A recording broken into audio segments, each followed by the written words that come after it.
Black Focus Radio. And I thought about it again, and I recall it. Welcome to you just need to pray. You just need to pray for him and forgive him. Oh Lord Jesus. Hey, I really like when Atatiana's dad was like, I don't want none of that. He was like, I don't want no hugs, I don't want no forgiveness, I don't want none of that. I don't want none of this shit. Right. He gonna be that dude jumping over the benches and seats and stuff. I'm trying to get at that. Trying to get at that. Yeah.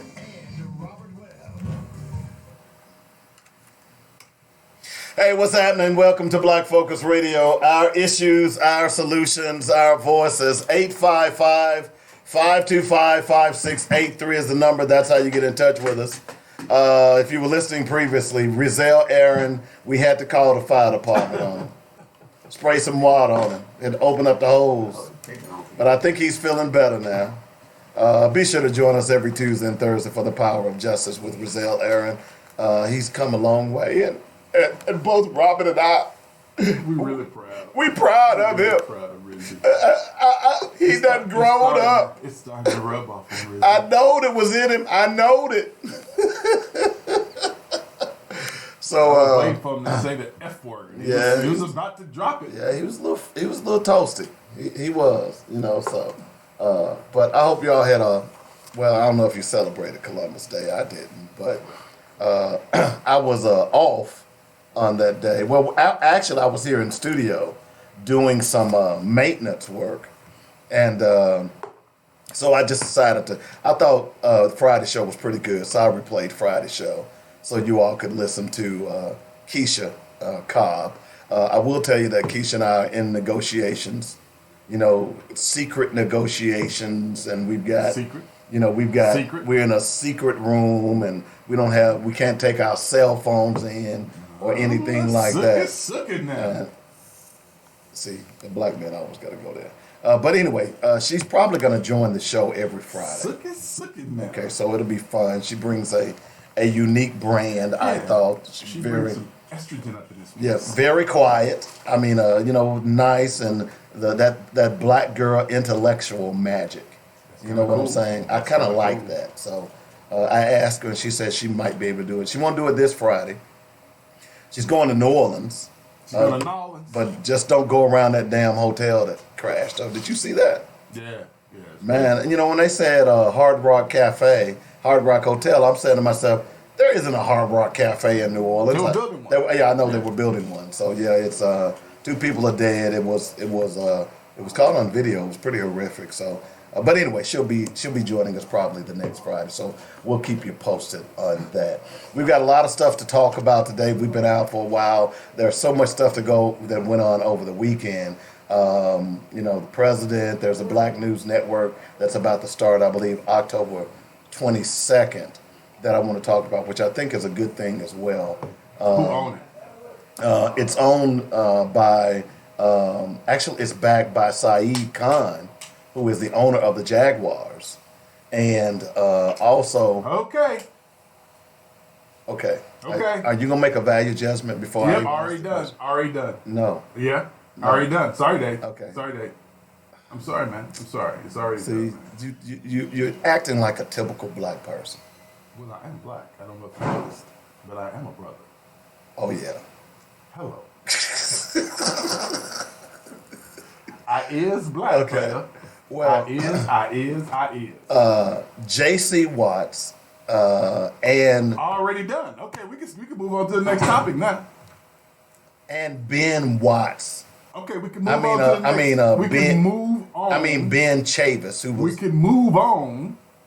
In the voice of Martin Luther King, we can move past this now. Well, we'll talk about it a little later. So that's a couple of things we'll talk That about. ain't no black network. And It's a beige network. You're going to make it beige. And- J.C. Watt? Really? okay. Remind me again, who is J.C. Watt? We will talk you talking about the Republican. We will talk the Republican representative this from is Oklahoma? called This is called the tease. You're talking about Rizzy. Okay. Can you calm down? My bad. Gosh. My bad. Jeez. My bad. Okay, what's the tease? My bad, dog. It's called a tease. We'll talk about that a little later. Oh, that's right. My bad, dog. Okay. Lord, My bad. I'm just so black right now. Yeah, I mean, you had your black juice this morning. That's good. Need to get some of that advocate juice in there too. We'll also talk a little bit today. Let me see where else. You done threw me off. I was on a roll. My man. bad, dog. My bad. Thanks, Rob, man. And oh yeah, we'll talk about the, of course, Atatiana Jefferson. We'll talk a lot about that. So we're going to get a lot of Atatiana Jefferson. the other stuff out of the way because we're going to talk a lot about Atatiana Jefferson and the murder that took place over the weekend, which was just simply horrific. Have you seen the video, by the way? No, I told you I do not watch those videos. Okay. All right. Okay. Just so you know, bro. All right. Well, I'm gonna send you a link, and I want you to watch I'm it. not gonna watch it. Okay. And let's see. Oh, by the way, have you seen the Trump kill video? No. You hadn't seen that? You need to watch this. Why do I need to watch the Trump kill video? Take this back. All right, bro. Please. You just need to watch it, and I'll show it to you in a few minutes. Okay? Why you want me to watch it? Because we do a show, and you have to be informed on the things that we talk about. And if you haven't seen the video, then you can't give an honest opinion for our listeners, because that's really what we're here to do.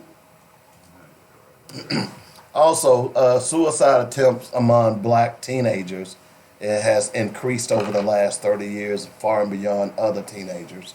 So we'll talk a little bit about that, try to break that down, and there's a lot of other stuff to talk about as well. So before we do that today, I'm going to do the Black Fact today is actually going to be an audio by Dr. Frances Cress Welsing, and she's debating eugenics professional William Shockley.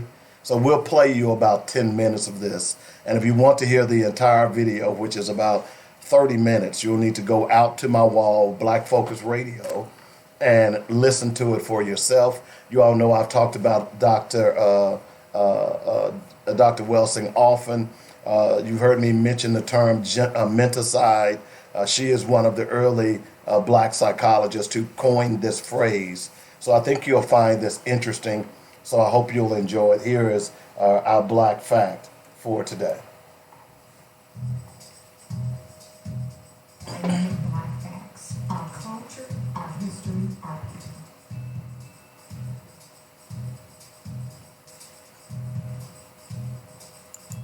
Are no different than the propaganda campaign that Hitler and his Nazi unit carried on in Germany that ended up eliminating 6 million Jewish people. Now, what is most interesting is that Hitler said the very same thing. He said, number one, that the Jews were genetically inferior to the aliens. If one believes that the German people would have tolerated the concentration camps and the gas chambers, if news media, like the programs that Mr. Brown is setting on, if those people were willing to bring discordant Jews out into the open, I don't believe the concentration camps and the gas chambers could have continued to exist in Germany. Back in the 70s, a man named Dr. William Shockley, a noted scientist, embarked upon the mission of proving to the world that black people are genetically inferior, without, I might add, the benefit of any formal background in genetics. He became front-page news and won headlines with his controversial views. On campus after campus, unrest followed his every visit. My position then and now is that if a supremacist cannot be rationally debated, perhaps he has a point. After the debate you're now going to see, Dr. Shockley went back into oblivion. I don't claim that the 1973 interview did it alone, but I am of the opinion that it helped. I'm Tony Brown. In a moment, racial superiority with Dr. William Shockley. We have two very prominent educators, scholars on Black Journal tonight, and we feel that it is important to defend the First Amendment rights of all Americans. Dr. William Shockley, one of our guests, has had quite a difficult time speaking at some universities, and particularly some black college students do not agree with his theories. On Black Journal, we feel that Dr. Shockley's rights in the First Amendment area are parallel to black people's rights. That is, that Dr. Shockley must have a platform for his views. if black people are to have a platform for their views. Dr. Frances Welsing, on the other side, has difficulty in expressing her views on legitimate mass media outlets because many whites do not agree with her theory of genetics. Now let's find out what the controversy is about. Dr. Shockley, please give us the benefit, basically, of what your theory is. My principal point, Mr. Brown, is not so much a theory of black-white differences, but is summed up in one word, which is the theme of my appearance on your program and my efforts. And the word is dysgenics. And dysgenics means effectively downbreeding, retrogressive evolution. And I fear that this is worst for the black community, and I particularly welcome an opportunity to appear on Black Journal just for these reasons. And let me say also that when I first met Dr. Welsing, it was not black students who were disrupting, but white students. And Dr. Welsing made a very sincere and I thought extremely effective effort, a well-planned effort. It was not effective with these white students at Staten Island Community College, so I would have a chance to speak. In fact, I think they prevented her from saying what she wanted to say when she was trying to gain me a platform. So my main theme is that we have problems that we should face, and we should look at connected with dysgenics, and I welcome any opportunity I have to bring this out so that people can look at it and worry about it. Dr. Shockley, you are accused of having a theory that is a racist, a white racist theory. How do you respond to that? Well, I respond to that by saying that I've considered whether or not I am a racist. Racist is an epithet that used to damage my self-esteem, but it doesn't anymore. I feel it's untrue. If you look in the dictionary as to what racist means, it means emotional feelings, irrational feelings associated with fear and hate. If I really had those, I don't think I would be here this evening. I feel that what I'm engaged in is a demand for diagnosis. And I'd like to say some more about this chart, which we'll come to probably later, which shows the disproportionate rates of reproduction for the least effective elements of the black community. I'd like to say more about that than we should in just this brief introduction. But I think there is another word that better describes what I'm involved in, and that word is raceology, which means a scientific analysis of racial differences. And I have a faith that reason is a good thing, and I feel, as you do about the First Amendment, but maybe with a slightly different emphasis. I think the really important thing about the First Amendment is it is a way of guaranteeing a high likelihood that truth will emerge as a result of conflicting ideas being expressed, and I have a thesis and a basic belief that truth is a good thing and will be a benefit to man. Thank you. Dr. Frances Welsing, give us the benefit of your theory, please. Well, my theory was, I wrote the paper in 1969. I wrote a paper called The Crest Theory of Color Confrontation and Racism. And the sole reason behind writing that paper was an attempt to understand the behavior of white people in relationship to all people of color, every place in the world, black, brown, red, and yellow people. And the paper was presented to the Americans at the National Medical Association, the section on psychiatry in neurology, because back in 1969, the Black Caucus in the American Psychiatric Association, we had said that racism, and when we talk about racism, we're talking about the white supremacy behavior of white people. That racism was the #1 mental health problem in the nation, and it was the #1 cause of other mental health problems. And I wanted to understand what this thing of racism really is all about, because it's the thing that has caused woe and misery and suffering for the vast majority of the people on this planet that are classified as non-white. And in my attempt to understand why the necessity of white people to keep saying that white is superior and that the condition of non-white is inferior, and the more I thought about it, in conjunction with an idea that a friend of mine had, that racism was a worldwide behavioral system for the maintenance of white supremacy by a small minority of people. I put those ideas together with what we know about genetics, what we know about the condition of skin whiteness itself. The condition of skin whiteness is the genetic inability to produce skin pigment called melanin. This is a genetic recessive trait. It is a genetic deficiency state, not as defined by Frances Welsing, but defined by geneticists and dermatologists, that the inability to produce the skin pigment of melanin or melanin pigment is described as albinism. And I think that white people, even though most white people are not consciously understanding their problem in genetics. They are certainly aware that they are genetically dominated by people of color. That's why it was a statement, one drop of black blood makes you black, because people of color have the genetic capacity to annihilate white people. And so unless white people control the reproductivity of people of color, then we can postulate that perhaps one day there won't be any white people. And I think that the very survival of white people necessitates that they project genetic inferiority on people of color, because it is they who really are aware that they are genetic recessive and perhaps genetically inferior to people of color. There and it I'm not is, saying right this there.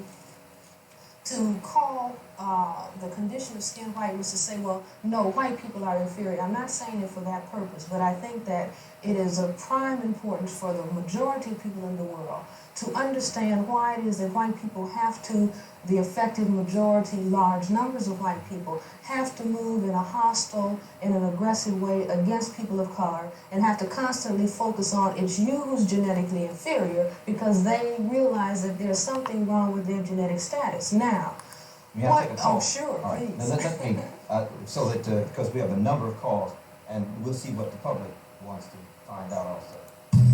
Keep listening to Black Focus Radio for more dynamic Black facts, our culture, our history, our people on JoyNetRadio.com. Wow. There's a lot more to go in that debate. And by the way, Dr. Welsing debated him off the stage, figuratively. And there's a reason why I'm playing that. And again, if you want to go out and listen to the entire clip, which I advise you to do, I've told you about the Black Focus Radio as far as the book list. And on that book is the ISIS papers by Dr. Frances Cress Welsing, The Keys to Color. And she goes even into more depth. Now, here's what I want to say about that just quickly. This video clip was done, and some of y'all are not old enough to remember Tony Brown's journal. Tony Brown was one of the groundbreaking journalists early on PBS, by the way, who had his own show that specifically talked about black issues and controversial black issues, as you can see. And I admire Tony Brown because he would let anyone on his show, long as you were civil, and you could debate the issues. And in fact, Tavis Smiley basically got his start on Tony Brown's journal. So that's just a quick background on that. But Dr. Welsing talked about the genetic annihilation, something that she calls white genetic annihilation in her book. And this was 1973 when this was done. Okay? Need you to hear this. What is happening right now? She talked about the white genetic annihilation and white people, the fear of being dominated genetically. All right? Now you think back in history. White people typically didn't want their children marrying outside their race. See, this is something they've always known. Even some of the dumb slave owners, they knew this, okay? But slave masters just couldn't stay out of the slave quarters. So when you talk about white genetic annihilation, it's not something that's bad. It's just something that happens. You know, if you know any basic genetics, the dominant and recessive, dominant genes are just why they're called dominant genes. And over time, genetics, the dominant genetic will rule out. The color, black color, is the dominant gene. Okay? That's the dominant gene. So today, you hear white people now, their biggest fear is white genetic annihilation, which they've already begun to talk about it in 2042. That's part of the reason all of the stuff is happening right now in America. This is why Trump was elected. What triggered it really for white people, was the election of President Obama. When America finally first got their first black president, that white genetic annihilation triggered. And it's not like they didn't know about it. They've always known about it. The fact of the matter is, we as black people have ignored it. We didn't know about it. Number one, because we don't read, we don't research. Okay? So I wanted to play that because all this fear that we're talking about, why do white people fear black people? Why do you fear me when I'm walking down the street and I have a suit on? It's an innate fear. And that's why they're shooting and killing us every day. That doesn't make it right. But what I'm trying to explain to you, that there is a psychological thing that's going on. Remember Timothy Loman, the police officer who killed Tamir Rice? No, it wasn't Tamir Rice. The police officer who killed Mike Brown. What did he say about Mike Brown? He literally called Mike Brown a brute. That Mike Brown was towering over him. He was in fear. There's a psychological problem going on with white people. And that's what Dr. Welsing was talking about. Man, I'm telling you, go out and listen to that clip and listen to some others as well. A couple other notes before we get into our other subject matter. Pennsylvania foster kids to attend college tuition free thanks to a new bill. I think that is a fantastic idea. You know, unlike many kids who grow up in a family, foster kids, when they turn 18, they're just turned out on their own. Right. They got to figure it out. And I would argue that the majority of the kids are not ready to be turned out at 18 years old. Even today, the majority of them are not ready. So for the state of Pennsylvania to be offering college tuition for free for foster kids, every state in the union ought to do this.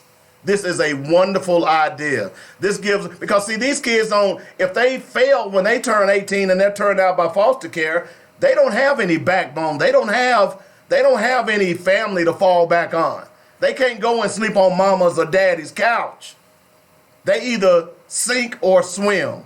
And unfortunately, many of them sink. Now, some of them learn to swim, but they should get a better hand up. So I applaud the state of Pennsylvania for doing that. Let's see, a couple of other things, and we'll get to, let's see. We'll talk about that when we get to the other thing with the police officer. Let's see. All my stuff is like tripping here. Let's see here. In Chester Township in Pennsylvania, a family was arrested by police for loitering in their own front yard. You gotta abide the laws, man. So you can't invite mom and them over for a picnic. Not if you're black. Yeah, for loitering in their own front If yard. you're white, you're okay, but black folks, You know. nah, you don't want to do that. As you all listen to the show today, you're going to see there is a theme to the show. Got white privilege? Drunk man near Louisiana campus hurls racial slurs, attacks police who called his father in response. Let me say that again. A drunk man near LSU screamed racial slurs and attacked the police, and they called his daddy. Now, Billy Bob, I know your daddy. I got his number right here in my cell phone, and I was gonna call him if you don't straighten up. So you're saying they didn't shoot him? Well, you They gonna call my contacted paw. I don't give a darn about my paw. No, they didn't shoot him. They didn't arrest him. So he was at the LSU game. So who was it? Did they give us his name? As a matter of fact, let's see. Jonas Reese Crystal, a 25-year-old white man from Prairieville, Louisiana. Okay? But they didn't shoot him. Okay? I've got a theme to the show today. So you'll get it here in just a moment. I see where you're going. You know, they didn't shoot him. I'm just saying, man, I'm just trying to offer a different perspective here because, there are a lot of folks out there who don't get it. They don't get it. Let's see. Oh, I did mention that since you jumped down my throat earlier, there is a Black News Network that's going to be launched I said October 22nd. It's November 15th. Okay. And it's going to be, and I'm hoping we can get it in Little Rock, but it's going to be on Dish, Comcast, and Charter. So we ought to be able to get it. Atlanta, New York, Chicago, New Orleans, Houston, Philadelphia, Detroit, D.C., Baltimore, and Los Angeles is where the main shows will be launched. Yeah, because it's only black folks in those places. So that makes sense. Okay. Now, who you say doing the show again? Can I finish the story and it'll answer your question? Okay, all right, cool. Okay. All right, bet. In a joint teleconference broadcast live from the Four Seasons Hotel in New York Financial District, the Black News Channel, BNC, and the National Newspaper Publishing Association, which is a very credible black publishing organization, BNC, Robert. BNC, Black No, Channel? the National Newspaper Publishers. Black Nigga Channel? You said BNC? Okay. Look, do I need to turn your mic on until I get through? All right, go ahead. It will be a 24-hour, 7 days a week, all news channel that will focus on African American news. The news channel promises to inform, educate, and empower nearly 50 million African Americans now living in America. One of the backers is Samir Khan, who is the owner of the Shad Khan, I should say, Jacksonville Jaguars, and of course the president of the NNAP is Benjamin Chavers, and he's the CEO, along with one of the board of directors, J.C. Watts. Oh, yeah. Okay. Oh, yeah. Oh, yeah. Go. Oh, yeah. Go. We ain't going to get nothing with that one. Go. We ain't getting nothing with that one. That's a done deal. Why? It's going to be just like the white news. Who's J.C. Watt again? So what you're saying is that you can't have an alternative view and have things that support the black community? Where have you seen one? That ain't profitable, player. 50 million subscribers. That's not profitable.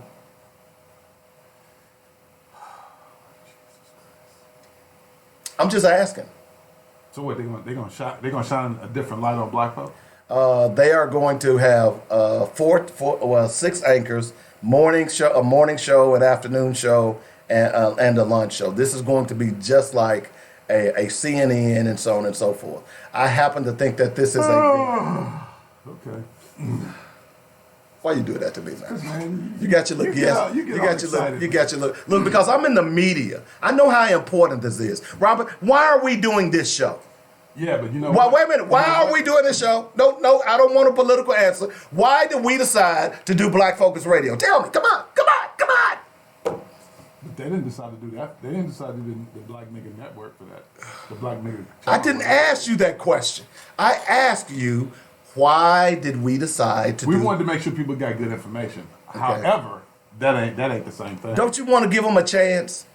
You don't have to. If you want to. If that's what you want to do, you can. A 24-hour news. Watt associated with anything? Man, that shit. I mean, that thing. Robert! That ain't about nothing. J.C. Watt. You know who J.C. Watt is? He used to play for. He was quarterback for Oklahoma. No. What did he do after that? He was. He was the representative of the 6th district in Oklahoma, man. Yeah, I know. A Republican. I know. Now what now? I know. That's gonna be a black station. All right. Oh man, they finna kill black folk. They gonna kill black folk faster now. Why you been so negative today? Did you say J.C. Watt? Now what you say? Because Ben Chambers the CEO, they're supposed to be different, right? Well, Ben Chavis is going to be involved in it. Do you not respect Ben Chavis? But that's what they do, ain't it? Ain't that what they do? It's not all. They Look, hire a black man so they can abuse black people. I told you that already, man. You better get up on. Hey, man, come on, man. Look at the city of Little Rock. Look around. Just look around. Okay. Whenever you got black folks in positions of power, well, they abuse black folk, Dave. You know this. And then here you are trying to sit there and make this be a good thing. This is a good thing for us. Oh, the ship coming to get us and give us a ride home. We about to go home. do we have to all be Republicans or Democrats? So you saying? Can we not have? Are So black let me- people a monolith? So let me tell you this. Are you not willing to give it a chance, Robert? Let me ask you this question. Robert, are you not willing to give it a chance? Just answer that question. I'll give it a chance, but I already know where the boat going. But you can ride if you want to. Hey, when they lock you up and they put you in bondage, how you want me to come get you? How do you want me to come get you? You want me to come with guns blazing? Or do you want me to send you smoke signals, let you know I'm coming? How you want me to come, Dave? Just come. Whatever way you want. According to J.C. Watts, we're not looking to be Republican or Democrat. You already screwed. There will be current affairs, but we are culturally specific to the African American community. MSNBC, Fox News, CNN may have African American faces on their shows, but they are not necessarily covering the community from a cultural perspective. We're not looking to be left or right. We will be authentic and true to enriched and diverse African American experience. Now, don't you like that statement by JC? No. Isn't that a middle? No, I'm not African American. I'm black. He ain't say nothing about black folk. What did he say about black folk? I know African. I ain't never been African. I try so hard to. No. You want? Oh, here. Yeah, your mic's on. No, you don't know. Well, I don't hear you there. Okay. Try it now. I want to jump in because I think we both making a great point. We both can't make a great point. Well, I think you need to He riding the boat. He riding the boat. Well, I think that what the brother is saying is somewhat accurate, but I think that the fact that he said, why you guys doing this show every day, I guarantee you that shows like your shows that informative and educational doesn't have the same audience or the number of audience that those who are playing Casey and JoJo and Jodeci. So I think that to your extent about J.C. Watt and that group, how they gonna rely on operations? It's gonna be on advertisement. And Rob's point about sitting worried about the leadership. I think there's little leadership within our black community, with the exception that those who are selected, not elected, and those who are selected have divorced themselves from our community and the struggle of our community so much so that you only see them when the masters call them down there to support what they're talking about. So I think that that's really interesting that we don't have real leadership here because we don't figure out a way to get past these manufacturing divisions to work together to collectively build leadership, which is sometimes, unfortunately, based on wealth, based on money. I mean, we're not riding the front of the bus now because those folks had some divine interventions and let them ride the front. We're riding it because we shut it down. We use our economic power to shut it down. And I think that you want to say power, I equate finances with power because I don't think that we have very, very few elected officials in our community. We have a ton of selected individuals who most often divorce themselves from the struggle. And your point, brother, about this new network, whether it's J.C. Watt or whether it's J.C. Watt Or Robert Webb. or Robert Webb or I'm trying to find some kind of actor. I know. Jesse. Would you feel better if it was Jesse Jackson? That's even worse. Well, Huh? I mean, That's even worse. Al Sharpton? it's not the color, and it's not, I think you're right, Robert. I think that you're right too, but it's not the color, it's not the, I think it has more to do with what they're connected to and concerned with and concerned about. And I think sometimes, unfortunately, that's not related to party, not related to religion, not related to whether you're Catholic or you're Cuda. I think we have subscribed ourselves and we allowed ourselves to embrace these manufactured, we didn't create them, these manufactured divisions. And I think that you're a little bit more optimistic, a little bit more hopeful than I am. And obviously that Rob is about this new network that supposedly is going to reach out to our people and help engage our people and elevate our people. I'm real suspicious of anything that has that kind of advertising, that kind of announcement that here's something to do, here's going to be something different that's going to help you guys. I'm pessimistic about that, brother. I appreciate the optimism about that, and I like the concept about the glasses half full. I think Robert is the glasses half empty. We ain't got no glass. Why are you just running down the counter? I think like I said, I'm trying to be a bridge. It ain't working, man. It'll work. It'll I mean, because Robert don't know what he's talking about. You know, come on. We need an outlet. Give it a chance. Why y'all? I mean, what's wrong with you black people? Give it a chance. That's what I'm saying. I ain't going there. I got a black day. You ain't gonna go there.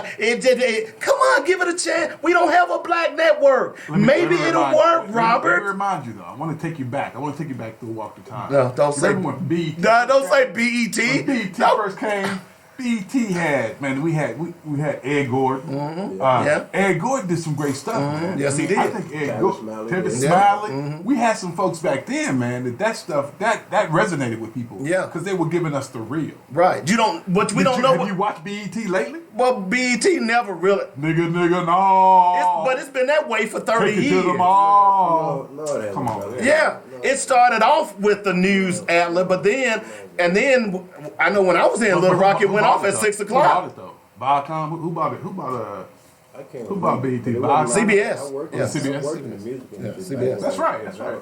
So I had the opportunity to interact with them on a little bit more personal level. And I think Robert makes a great point.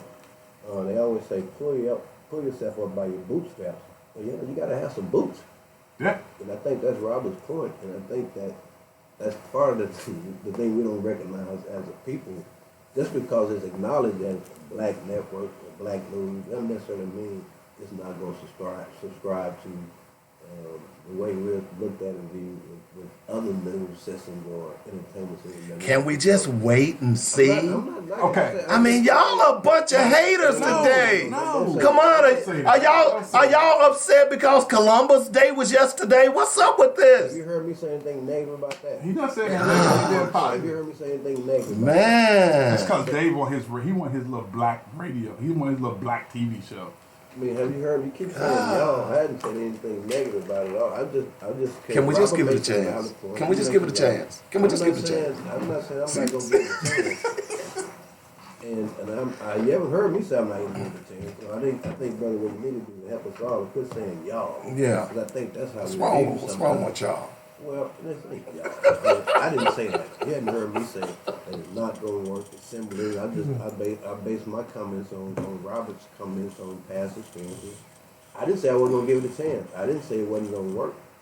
I just made some valid comparisons to, I think, our history and our past, and we got to recognize that. And that's part of why we're free physically, but mentally, we're still enslaved. Still enslaved. Okay, let me introduce that voice.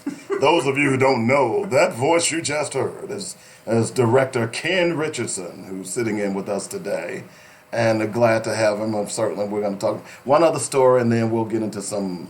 Well, I want to talk about this. I want to talk about your encounter. You're building up, aren't you? Of course, this is what we do in radio. I mean, since I'm the only one that really knows media in this room. You know my background, brother.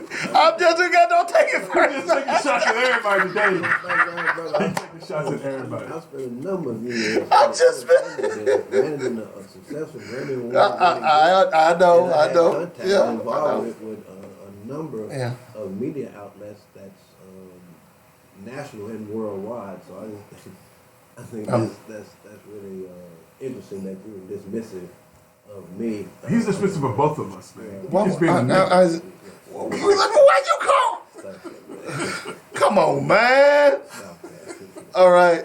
So let's see. One other story: black father references the Bible, then condemns man who shot and killed his son over a parking spot. Was he white or black? The white man was the killer was the white man. You remember this story where the couple parked in a handicapped parking spot in Florida, and this white man just pulled up and started. The father went into the store, and this white man pulled up and started harassing the woman because they were parked in a parking spot. Father comes out, sees him harassing the sister in the car. He pushes him down. The guy rolls over, pulls out a pistol, shoots and kills him. You don't remember this story? Yeah, I do remember that. Yeah. But I do get upset about people parking in handicapped. Well, I do too, but it's not. It's, I mean, if you ever got your grandmother or your mother, whoever you take into the stove, and you got, it's only one handicapped spot left, and you see some Negro drive up, whip in the parking spot, and then jump out. Black woman in a gray Jump out. SUV yesterday at Kroger's. Yeah, and then run up to the door. I'm just serious. That irritates me. When she came out, I just kind of gave her a look like, "Come on, sister, really?" You know. Yeah. I don't think people really take that into consideration. Right. Because I think sometimes people park in those handicapped spots because they say they just run it in real quick. It doesn't matter. But if I got my grandmother, man, that means I got to park in the front door. I got to get out the car, let go her around out. to the other side, let her out, ask her to stand there for a minute while I go find the parking spot, then run back up or get her a basket or whatever. It's just inconvenient. But I get people getting upset about those handicapped spots. And I do too. Because shooting somebody, I don't think I go that far. No, you don't piss me off that much. Well, conversely, do you look and see if they have handicap? I do. Yeah, Really? I do. And the reason every time somebody who has a handicap tag and/or sticker, a lot of times us looking at them from a physical standpoint and us judging them based on whether or not they should have it, I think that's an assumption that we really need to check sometimes. But here's what happens, brother. Sometimes we see what we want to see or hear what we want to hear. And sometimes the things that we hear and see only has a meaning that we choose to give it. So I'm not knocking, I'm not encouraging people. I get upset too and see somebody parking in a handicapped spot that I don't think that they're handicapped, I don't know. I don't take the time to go up and look and see if they have one of those symbols hanging from the rearview mirror. So I get upset, but I don't think that's really a death. Oh, of course not. No. Not without doubt. Well, here's what let me read what the judge said. But then, I mean, this is kind of contradictory to what your boy Bokum John's brother did. I mean, because your man said he quoted the Bible and said, "Kill him, kill him dead." Well, in this particular case, the judge decided that hey, this wasn't going to work because this guy was actually trolling parking lots looking for people. He was looking for somebody. And by the way, when he shot and killed the guy, guess where his car was parked? Handicap? In a handicapped parking zone. My word. Ain't Well, that something? he made a great point. He was looking Yeah. for something, and that's a real interesting phrase because in our community, our Little Rock Police Department, in some parts of our city, they protect and serve, and others they patrol and control. And what they end up doing is looking for, like you said, looking for things to cite somebody for, to engage them for. And I think a lot of times, unfortunately, places where we need to have the greatest police presence in our community just happen, coincidentally, to be the places where we have the worst community-police relationships. Ain't that something? It is something. 855-525-5683 is the number. Director Ken Richardson is in with us today. Before we go to the top of the hour, Director Richardson, obviously you were in the news last week about an encounter you had with Little Rock's finest. Do you care to expound on that a little bit and get people up to date on what happened and where are you now on that particular issue? Well, I was in the news by force, not choice, for one. And anybody know my past background, I've done gang intervention prevention work, and I happened to see a police officer have a young man pulled over in the highway, which I thought was pretty interesting since I've seen 4 or 5 police officers on a traffic stop. So I just stopped and just watched and observed, and he told me I couldn't videotape or take pictures. That's not true. I mean, that was false. And I said, I'm not doing that. He said, well, the suspect told me you're doing that, so I'm not doing that. And he engaged. Let me stop you for a moment. When he said that to you, you didn't have a phone in your hand or anything like that? No, I didn't have And throughout the encounter, did he ever look to see if you had a phone? One time when he approached me and told me not to approach him, I said, I'm not approaching you. He said, don't take your hands out of your pocket. I took my hands out of my pockets. I didn't take my phone out. But the great thing about this is, although we don't have video cam, I think there's audio information, audio recordings that would validate whether or not he was justified in his engagement with me. I didn't ask him, why are you pulling this young man over? What did he do? I just stopped. And I didn't videotape. I wasn't taking any pictures. I was just watching because that's what I do. I mean, based on the complaints I get, based on the experience I've seen young people have with our police officers when I did gang intervention work, it was a concern. I wanted to make sure that everything was going to be positive and constructive, and he's going to treat this young man like he was a human being, which unfortunately doesn't happen sometimes in our community when we encounter people officers who don't live here, don't value this community. I think what's interesting is you have, in some cases, occupying force who make people feel like they're trespassing in their own community. And they don't differentiate. Whether you got a suit on, I had to have a suit on today. Whether you got a suit on, whether or not you got bandanas on, they use a cookie cutter approach to address us all the same in our own community. It hurts the community-police relationship, and I think that's ironic. And then, you know, a couple of years ago when they had this uptick in criminal activity, with violence in particular, they said they can't solve these cases because they don't have any cooperation, can't get anybody from the community to snitch. But at the same time, they don't realize the community is sophisticated enough, educated enough, have matured to the point where they say you first. You guys always say all cops are not bad cops. You know the bad one. Why don't you snitch on the bad cops? Yeah. You want us to snitch, and the community says you first. We'll start if you do it first. And I think that's one of the things that I think is really interesting, that we constantly hear this mantra that all cops are not bad cops. All cops are not bad cops. How many times you have to say that? Why do you have to say that constantly? Because all cops are bad, maybe? Not all of them. But I think the ones that are bad, they're not punished enough. There's no repercussions for their misdeeds. There's no reprimand for their misdeed. I think sometimes they give people the appearance, because if there are no repercussions, they give people the appearance that all of them are bad. You have negative experiences. You have experiences with those officers are violating your civil rights, and you don't see anything done to them. You see the officer in your neighborhood 2 weeks later. I have the same kind of experience with another officer, a different officer. And I think that speaks to the notion of having residents because those officers, unfortunately, don't know the bad actors from the good actors. In parts of our communities, I think that we all dismiss those communities that are disconnected, those communities that are disproportionate numbers, liquor stores, convenience stores, border homes, vacant homes, vacant lots. And I think that there's a whole kind of cookie cutter approach they use to engage people in that community. I think it's offensive, it's insulting, particularly to some law-abiding citizens. Yeah, but this is not the first time this has happened to you. This is actually the third time, and this is the second. The second time was when you were down. You went to a double homicide, trying in an effort to help the police. Give us a little bit of background on that. Well, what was interesting about that, I got a call. That was a Sunday. I don't work for the police department. I got a call on a Sunday, and they noticed.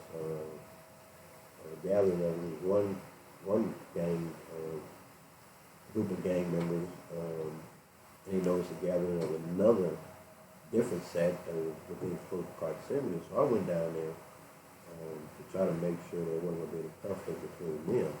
Now, I was told to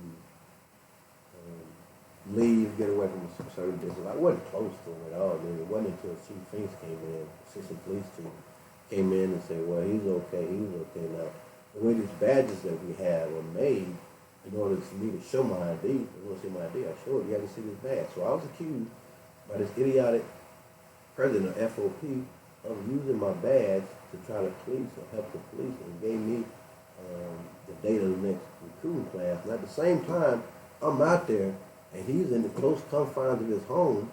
The police chief, who's on the scene, actually sends me an email thanking me for being that bridge between the police department and the community. He was thanking me for being out there. That was Buckner. That was Buckner. Yeah, I got the email. Tremont. Okay. So, and he sent me an email thanking me for being that bridge to help engage the community in ways that they're not trained to engage them in ways based on my relationship with people in the community.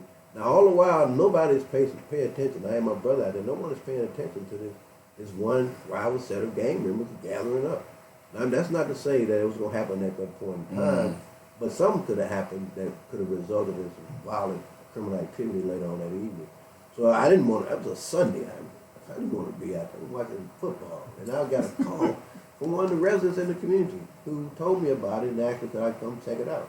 And I did it. I mean, I owe it to my constituents to do that, but I owe it more to the young people that we're losing to senseless violence to get out there and make sure everything is okay. I had no desire, no interest in being a police officer. When I asked me to show my ID, I showed it. And I guess I didn't jump high enough or tap dance loud enough for them to complain to the president of FOP. And he issued this idiotic, moronic press release. And I got a call from a couple of news outlets, and I said, well, no, oh, come in and act silly. I mean, he wasn't out there. He wasn't on the scene. And at the same time, he was releasing this press release. I get an email from the chief who was on the scene, who was thanking me for being there. So, and that was one time, Rob. I think you're right. And I had my brother used to be a gang individual specialist there as well. So we were out there for the interest of trying to keep those young people from getting into it each other, keep those young people from doing anything negative in the community. And that's why I was out there. I don't get paid by it. Yeah. And the first time you were just riding the elevator, correct? Oh, man, yeah, that was interesting. Because here's what happened with that. I wore a firefighter shirt for a board meeting. I was meeting with current chief, Stuart Thomas, at that time in his office. And one of the black detectives asked me, you don't support the police department? I said, yes. So I saw you with a fire shirt on the other day during the board meeting. So I got a police shirt, one of the polo that said LRPD. And I was doing a site visit at one of our gang intervention programs to really try to bridge the gap between the police and our community, those gang involved in particular. And I get out of the elevator at my office, and this guy who was getting his taxes done on the same floor of my office engaged me, stopped me. So I'm going along, I'm being nice and cordial. And you know, sometimes it got so offensive that I started cracking jokes, and he was trying to refuse me from keeping me from leaving. So I called the chief and was telling him about it and put him on speakerphone, and he was explaining his situation. I said, Chief, we told you 3 lies already. And the guy said, well, Chief, we're en route now. I said, no, he's en route. He's en route. I'm not en route. Because he engaged me. I was coming from a gang intervention prevention program, wearing a police department shirt, trying to bridge that gap. In fact, in the early 90s, man, we had first started having gang intervention prevention program. We used to have a Bridging the Gap basketball series. We would have police officers play basketball series of games against active involved gang members. And we had those to try to bridge that gap. That's why we call it Bridging the Gap basketball. And we had a series of basketball games where we tried to see them looking at each other in different lights, so that the police could see these young folks as human beings and decent young folks who are worthy of our investment. And the young people see the police in a light that suggests that not all police are bad police. Now, that was long before this boy wasn't even born, probably when we started that. It was that guy Joe Knight Cox's grandson? Okay. So when this back to this latest incident, when he stopped you or put you in his vehicle, did at any point did he realize that you're Director Ken Richardson, or? We had to when he had my ID. I mean, my wallet. They gave us. We had these little badges that say City Director. I mean, I didn't ask for it. I mean, the mayor got these for us. So in order for you to see my driver's license, you have to open this up. Okay. So you have to open this up. So I'm sitting in the car, and I'm like, wow, you know, I wasn't cursing. Can I borrow that for a couple of days? If you want to get in trouble with the police, you can have it. let me show it to the people that are on. So can y'all see this? It looks like a badge. It looks like a badge. But read what the badge says. Okay. And it says Ken Richardson, Director, Little Rock, Arkansas. So y'all see this? I'm holding on to his wallet because I'm gonna pull that 100 out of that in a moment. Give me one of them. Give me one of them. So, but I mean, yeah, you're right. After you look at that, I mean, even if he doesn't read it, he should. I would tend to believe that he would stop and say, "Well, what is this badge?" Man, listen, it's this notion. We have this, I think, an interesting combination with some of the officers in our police department. You have a lot of these guys that are insecure, and they compensate that insecurity by this level of control and arrogance. Now, listen to your comment you guys showed the other day, and I think you made a great point with hiring, and I think Robert was talking something about training. I don't know how you train sympathy and empathy. I don't know that. I think Robert has some ideas about training, and I think it's simply centered around who you hire and where they come from. I mean, I just think that we have this process in place, and I brought it to the Chief Thomas' attention about 15 years ago, where you, brother, you could pass a physical and written test. They're both objective, and fail an oral exam. And that oral exam will keep you from being a police officer. I know guys that are police officers in other municipalities, some of them went to armed services. Now, what is different? What questions would they pose to you in that oral exam that's not on the written part. And I think pass fail on the oral part can be just the makeup of who the panel is. There can be one panel that can pass you and another panel that can fail you. Why does that one simple test outweigh those other two objectives? I mean, that's a selective test. That's not objective. I mean, you say ask instead of ask. So before we go to the top of the hour break, so you met with the police chief.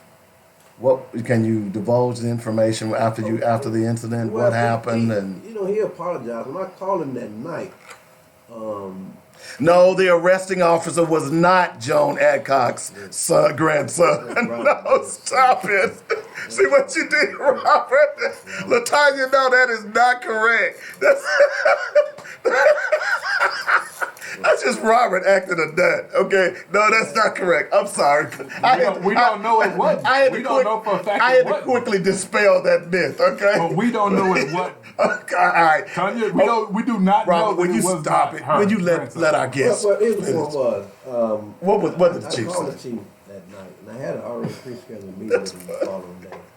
And I called him and told him why the guy engaged me. He said, "Well, you got the right to do that." And I said, "Well, that was it, basically." And we checked the audio, and unfortunately, it didn't have body cam, it didn't have video to verify what it is I'm talking about. He apologized.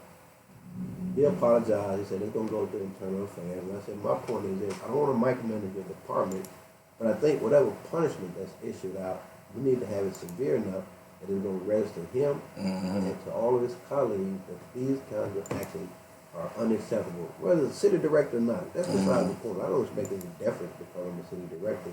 I mean, that's vain. That's so vain. I'm not even functioning that way. I have some colleagues who function that way. I'm not going to call their names. Who you talking about, Joan? Shut up, Rob. Joan and Doris. You already got one rumor started. Okay. Talking about, no, that's not a rumor. That's the truth. Okay. Joan and Doris. Joan Adcock and Doris Wright. Okay. The two white women on the board. What makes it interesting, I think you have officers who come from these homogenous communities where their value systems are formed and developed to devalue other people. And unfortunately, those other people don't look like them. And I think that sometimes we don't get that same level of respect and or treatment as a human being, a law-abiding citizen. That people don't look like them good. All right, we got to take the top of the hour. You gonna hang around for us a little bit longer? Yeah. Can you handle it? Yeah, he's like, I don't know what I done got myself into today. You know? No, Robert. All right. We got a board meeting tonight. Yeah, All it's gonna be a good one tonight, man. I need to check it out. In today with City Director Ken Richardson, of course, we're talking about some various things. This next hour, I do want to get his comments on Atatiana Jefferson, and certainly you'll hear some of mine as well. And you probably know by now, I ain't happy at all. But we'll get into all of that in just a moment. And I don't know what Robert's going to do next hour. Just hang 10. Okay? I don't know. All right? You got everybody laughing on my feed here. So Robert's on one today. I'm just being honest. Okay. If y'all don't want to be honest, I'll stop talking. I'm just going to stop talking. I'm sorry, y'all. He does this whenever I'm around. Yeah. So it's not his fault. It's my fault. I apologize, guys. All right, we'll be back in a moment. You're listening to Black Focus Radio on joynetradio.com.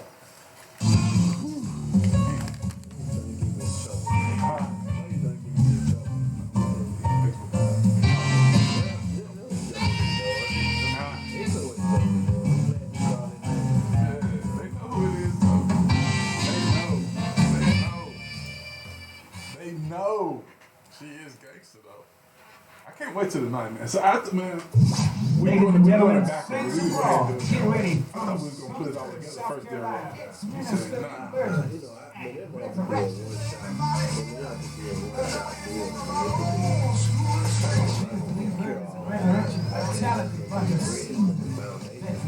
Have been doing this a little while now. I will have just released for your enjoyment their new single. Yeah, you sent an email from my brother's car. Sent me an email from my girl. Yeah. And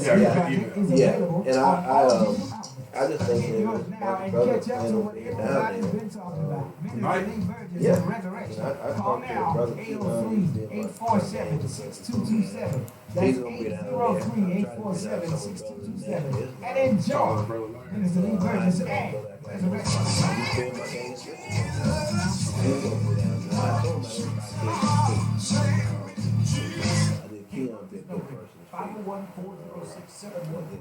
That's 501-406-7132. I saw Russ from Facebook post. Russ, he coming hard to paint. There you coming down?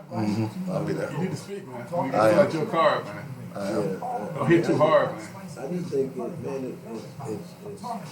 idiotic. I mean, I didn't engage him other than just stop and look. He initiated the contact. He initiated the engagement.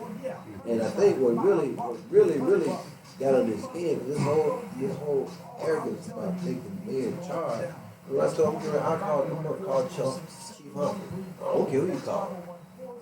They would say, leave right now. I'm not gonna leave. All right, turn around. Now, yeah, because I had any weapons. I'm sitting there. I don't have any weapons. So that's when I said, my idea is my black friend. I'm the head with my idea. Because, if had I not, they known that, I know they recorded me. I would say, the only weapon I got is a long. I'm attorney Gil from the Thompson Law Firm, and I want to help you through the event. What is bankruptcy, personal, or family law? I want to help you. I can use 501, 503. Oh, I know. 5095. And it's pretty clear. Alone. You need an attorney. I mean, if it doesn't put an exclamation point on why you need to do something about residency in this city, I don't know what will. I don't know what will. So. Business owners, spread the word about your goods and services during the Little Rock Central Tigers 2019 football season. This is a great opportunity to inform the largest alumni base in the state of Arkansas about your great products. We'll professionally produce your ads or submit your own. You must act quick as a cat because spots are limited. Contact David W. Coleman at 615-554-0568 to support the Tigers. Proceeds to benefit the Little Rock Central Tigers Athletic Fund. Bro, they got a radio show, bro. Wait,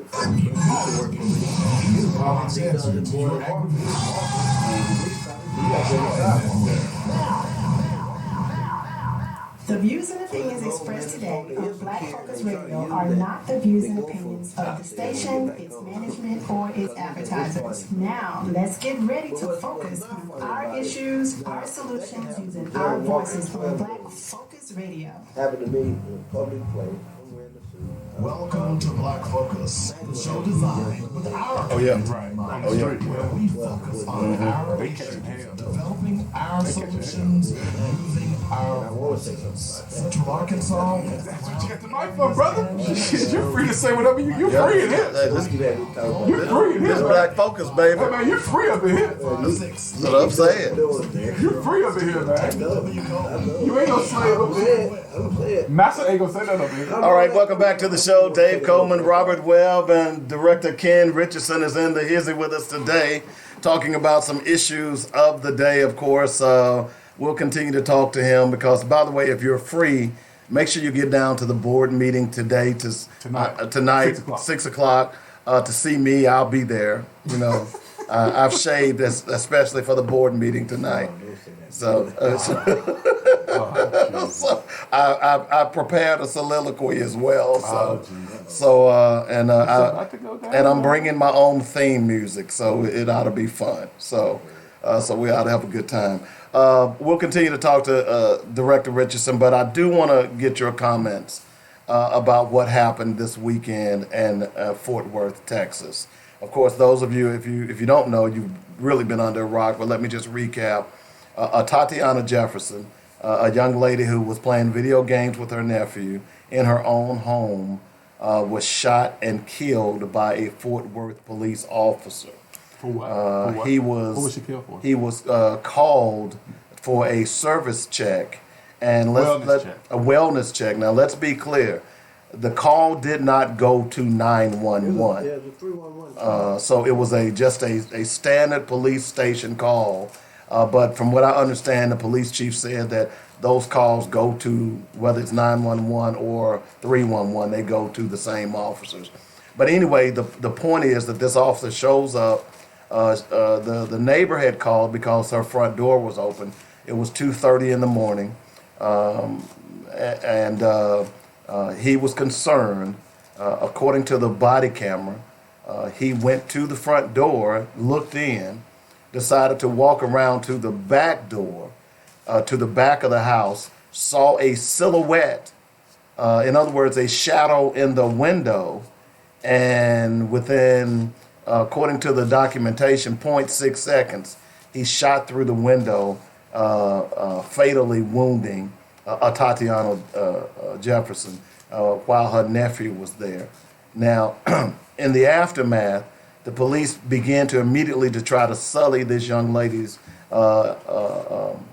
reputation. What you don't know that Atatiana Jefferson was a pharmaceutical consultant. She was a graduate from Xavier College. She was saving money to put herself through med school. Over the weekend, I saw her do some of her medical presentations. Very talented young sister, and it made me even angrier.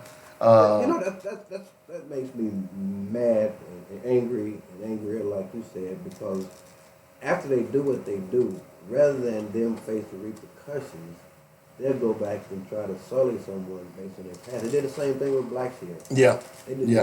like the officer knew that when he approached her. Not one time did this officer announce that he was a police officer. Right. I know if I see somebody in my backyard with a flashlight, I'm gonna look out and see. I'm gonna look and check. Right. He didn't announce that he was a police officer. He just said, "Put your hands down and pow, one shot." Exactly. And That's a lack of value on us as human beings, and that I think it still goes to the fact that we need to have some unity amongst ourselves. He didn't ask you, "Are you a Muslim? Are you a Christian? Are you AK? Are you a Delta?" No. I mean, he just and they don't care. But we allow those things. We can agree on 99 out of 100 things, and man, we'll let that one thing keep us from working together for the betterment and improvement of our community and our children, youth, and families. Yeah. And that's juvenile at best. well, it's a mental deficiency, what I call it, in our community as a whole. But according what the police released a picture of a gun. Now, according to the nephew said that they heard noises in the backyard.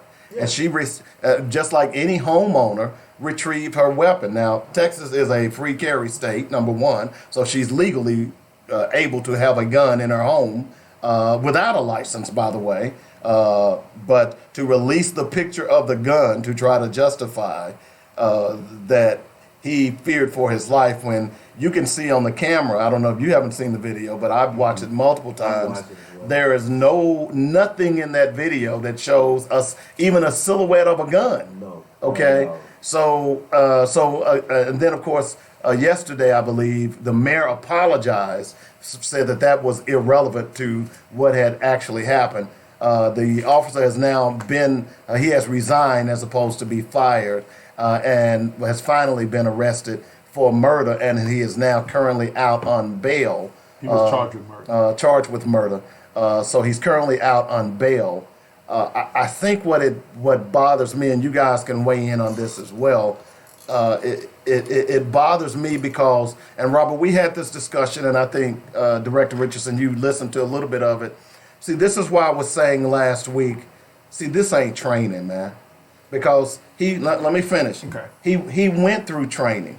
I mean, even if you are a hunter, what do they tell you when you have to identify your target before you shoot? Okay, so that's basic gun safety. You know what I'm saying? So this has nothing to do with training. This is just my personal feeling. Here was a white man in a black neighborhood who went in not really caring subconsciously anyway.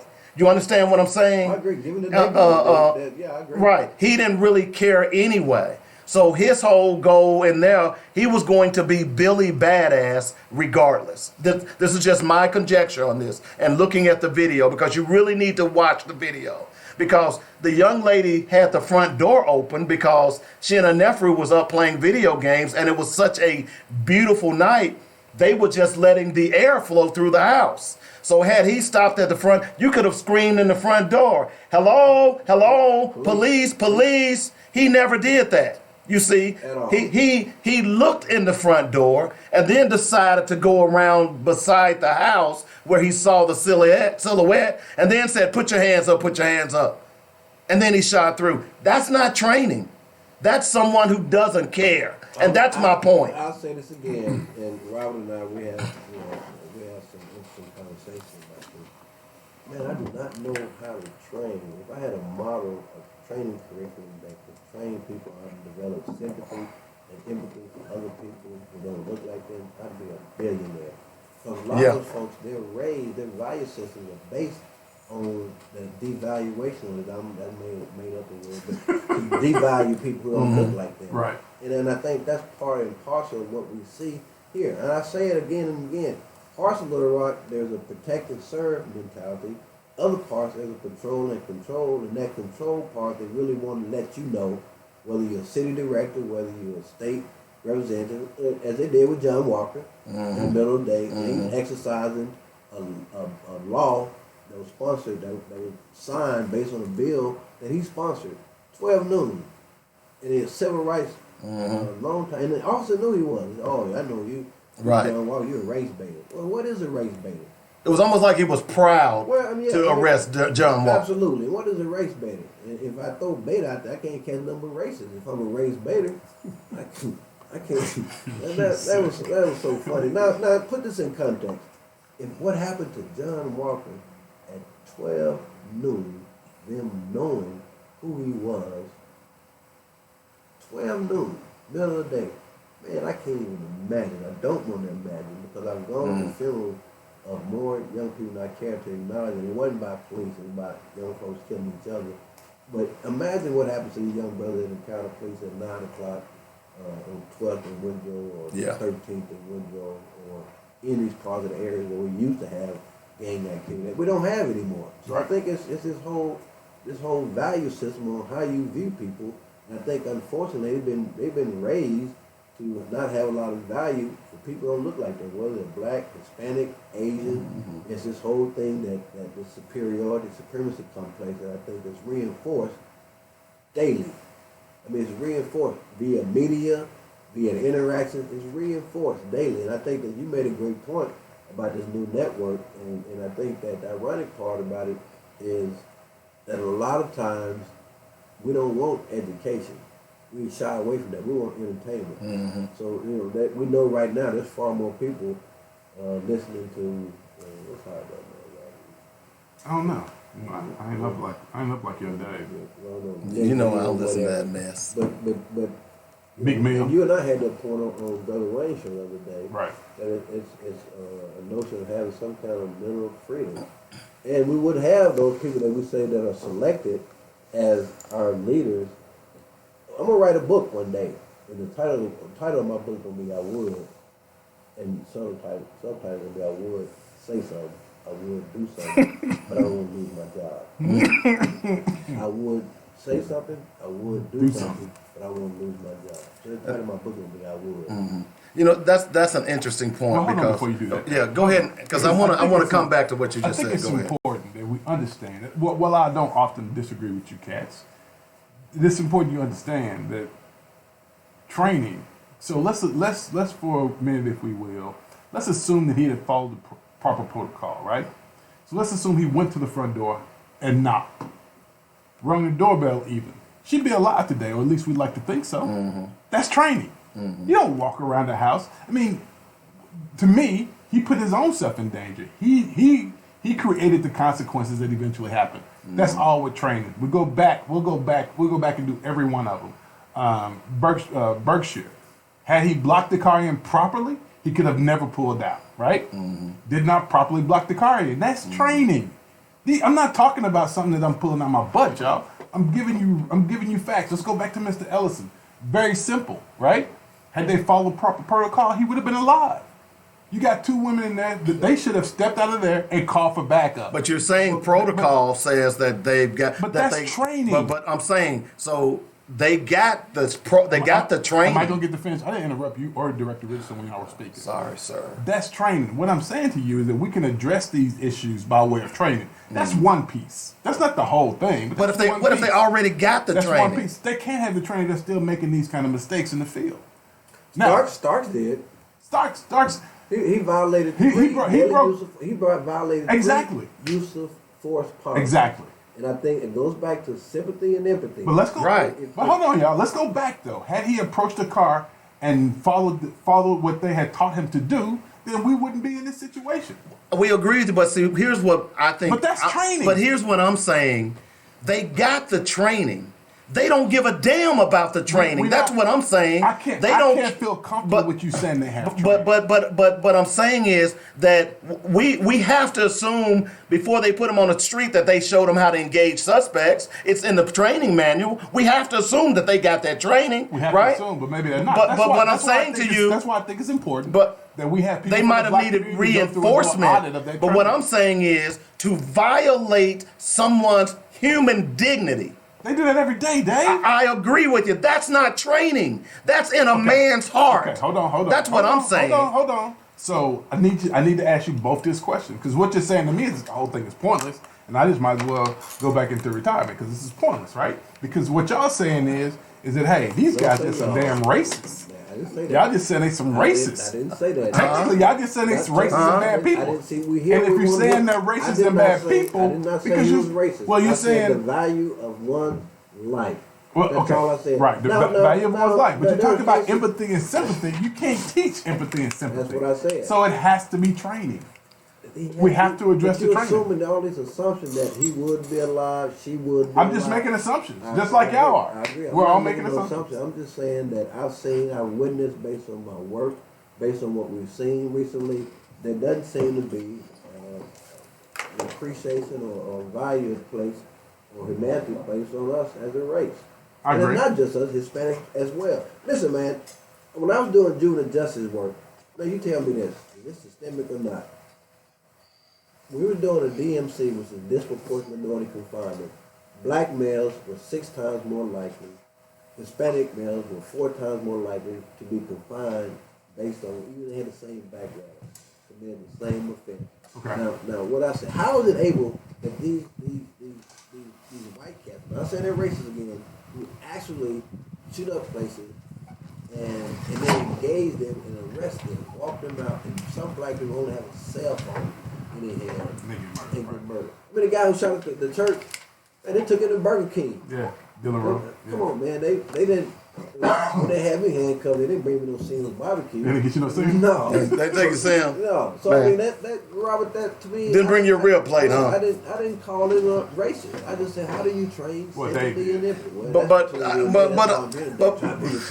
but that's what I'm saying is, Go back there and stand in the rain. you know, but that's what I'm saying is, so if it's training, you would we know that the black cops go through the same training And the as black cops are just some black cops are just as wait a bad minute, as wait a white. minute. Okay. The black cops go through the same training as the white cops, but we rarely hear black cops shooting white suspects. No, but they do mistreat blacks the same way white. That's a different argument. Okay. Just stick with me for a moment, okay? Okay. But we do hear of white cops shooting black suspects. If it wasn't in their heart, then shouldn't black cops be shooting white suspects if it wasn't training? I rest my case. No, they wouldn't. Yeah, it does. No, they wouldn't. So you're saying black cops are different from white cops? No.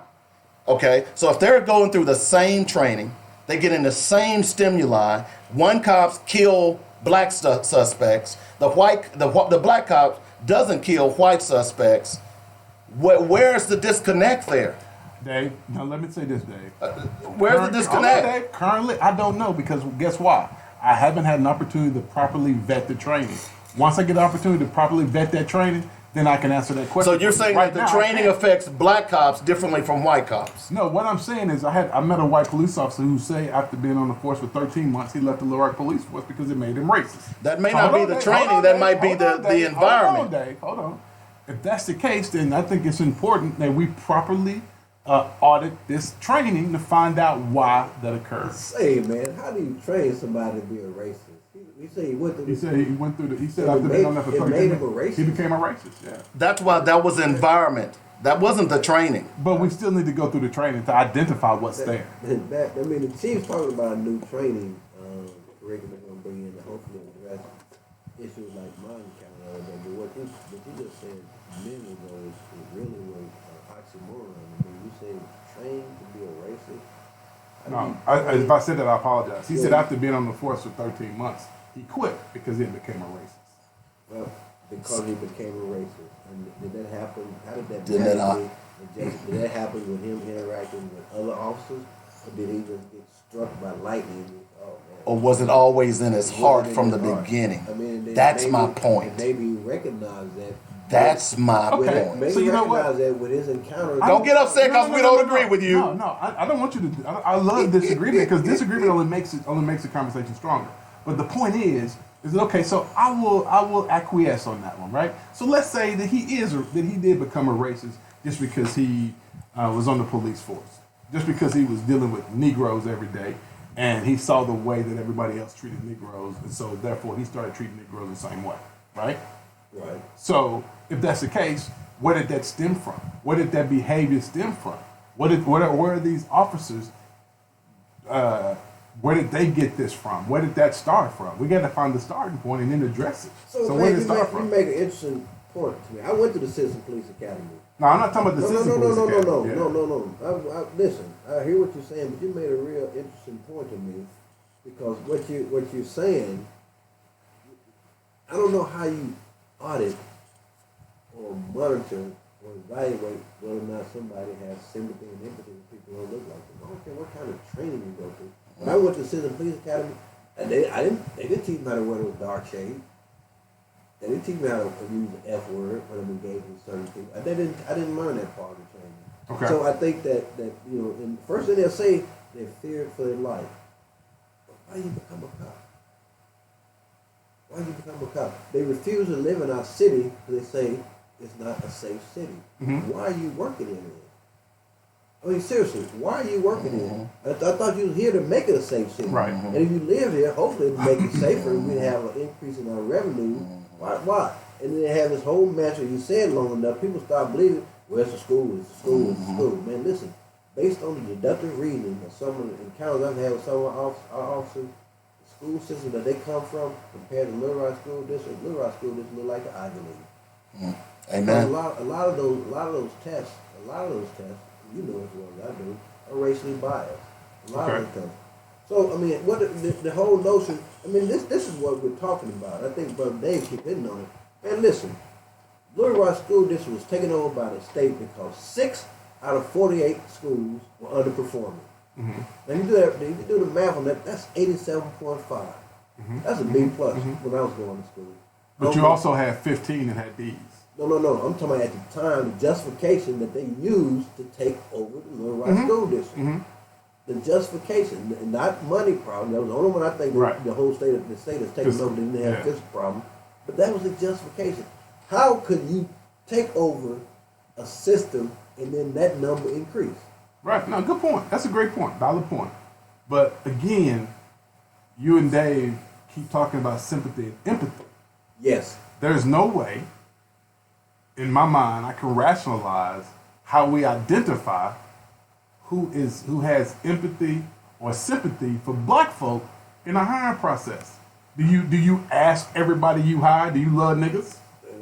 Do you hate niggas? Well, I'm not a nigga. I mean, how do you address it? I'm not a nigga. There's nothing you can address with that. There's no way you can address that. I that. think we miss the point sometimes, because sometimes the color is not black or white, sometimes it's blue.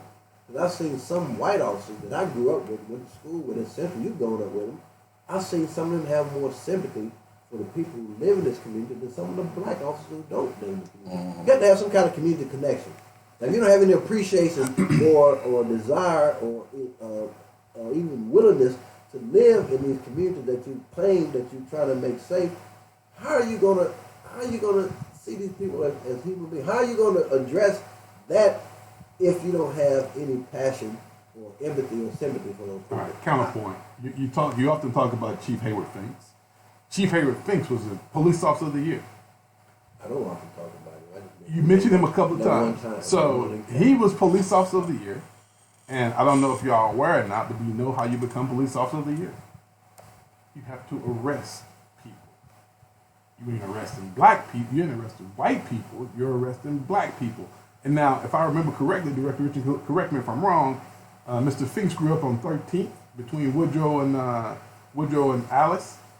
Yeah, his father still lives there. Still lives there. But he got police officer of the year because he was arresting black folk. But he's from Little Rock. But what's your point? Born and raised. My What's point. your point? Because now you're we're going to have making- private prisons.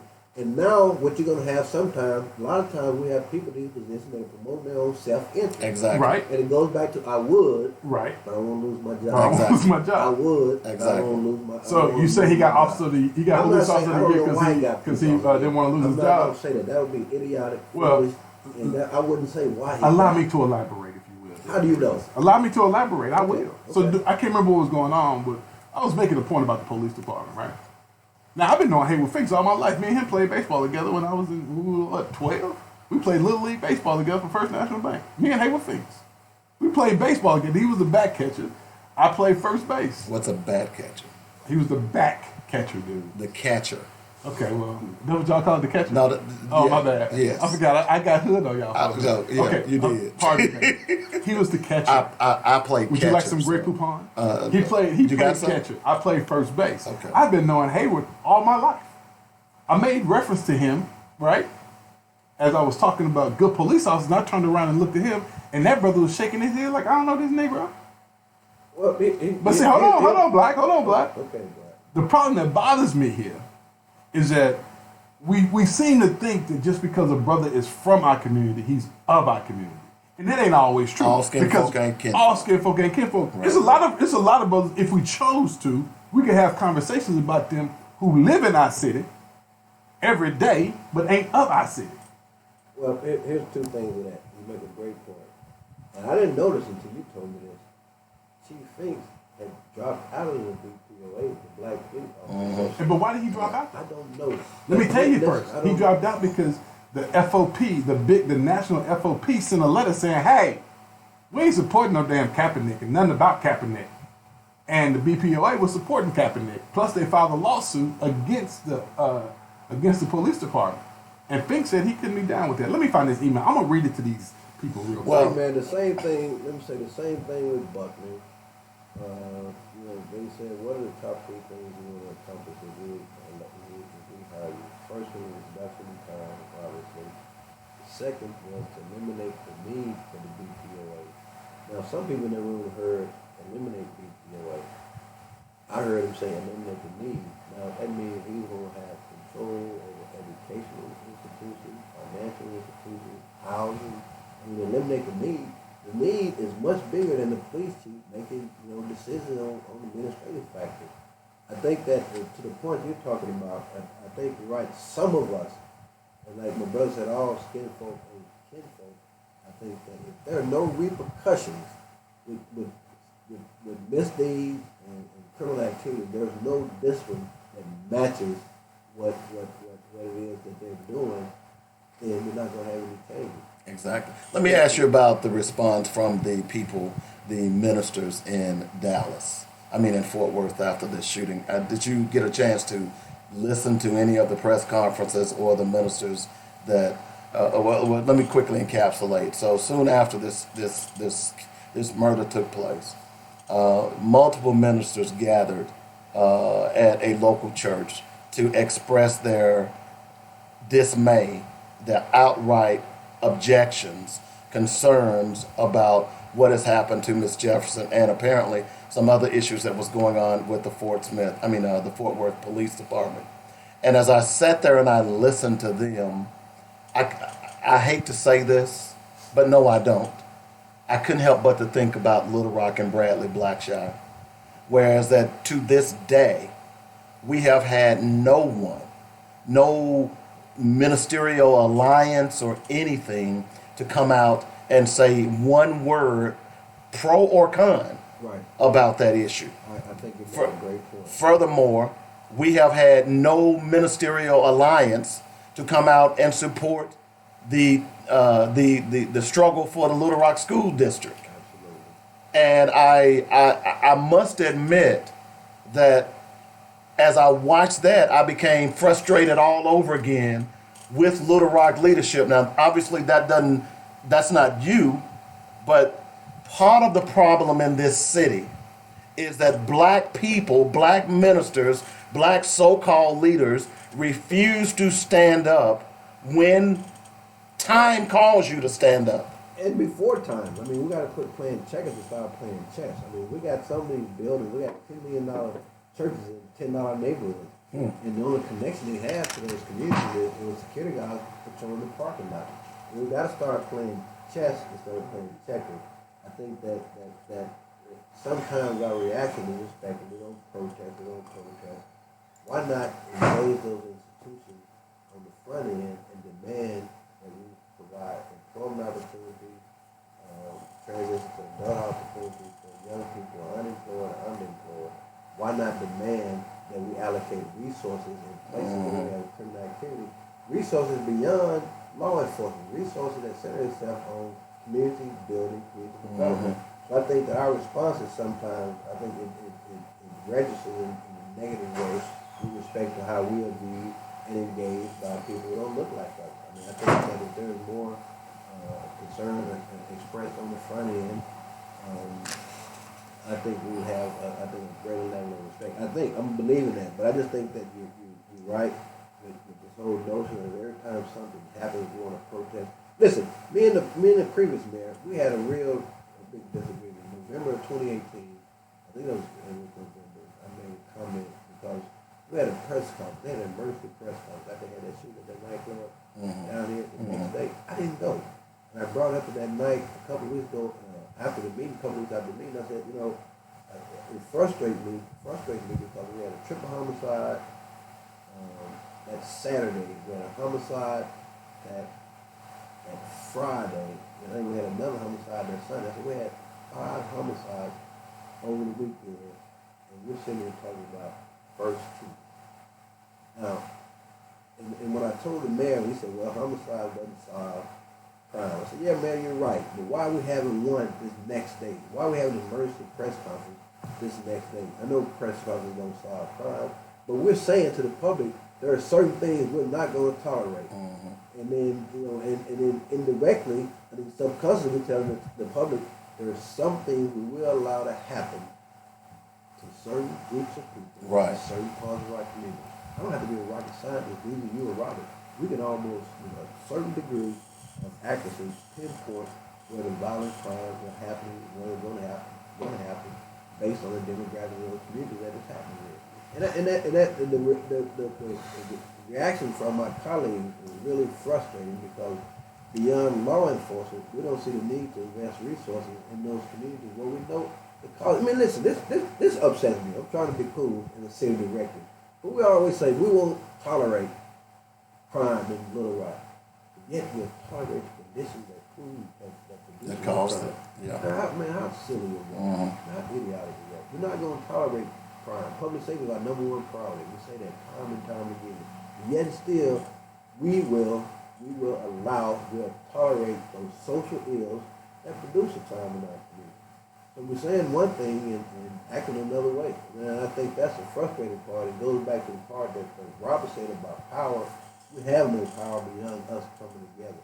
You think that officer asked her was she a AKA or a Delta? Do you think they asked Black Child was he a Q-Dog or a Captain or Methodist or Muslim? I mean, how do you? We had the judge come down and give a lady a hug and a Bible. The shooting man in his own apartment eat ice cream. Yep. Now I wonder if they had the same kind of reaction. She came down and gave him the Quran. He said, "I saw him like God, peace and blessings." So man, I think it's these things, man, that we've been ingrained to accept, allow, tolerate. It keeps us in this notion of playing checkers rather than chess. I tell my colleagues when they say, well, we went from 39 homicides to 19. 19 is too many. I think we need to treat each one as an aberration, one that we should not have. I think we need to have the same kind of response when it's one of us killing one of us at the very first one. I promise you this, brother. I promise you. I'm not a prophet like Robert. I don't have a crystal ball. I can almost, with a certain degree of accuracy, say that this stuff is happening north of 630 to white males and females. This city is shut down. I would agree. We shut this city down. We're going to figure out what's wrong, what's happening, what's needed, because this is not normal. But somehow, some way, this has been equated with being normal in certain parts of our community, certain individuals of our community, I don't buy into this notion of black on black crime because that's saying inherently something is wrong with it. Crime is based on proximity. I think the black on black crime rate is around 90% homicide, and the white on white homicide rate is about 83%, 84%. So I mean, this whole black on black crime, and I don't necessarily subscribe to that notion. But you don't say white on white crime. You know, and the shooting in Vegas or these mass shootings sometimes. What I find really ironic is, you know, when you have those mass shooters, we hear from NRA with all these powerful institutions, but we don't hear from them when brothers are shooting each other. And there's a disconnect in terms of what we value and what we want to tolerate, what we're not going to tolerate. And I think sometimes that filters down to our own mindset. I agree. How we see each other. I think it's what Dr. Joy DeGraw calls the post-traumatic slave disorder. That's exactly what it is. And you know, but I think the point that we have to start making for ourselves, and I talk to people and we talk about this all the time, is that it's really about how we value ourselves.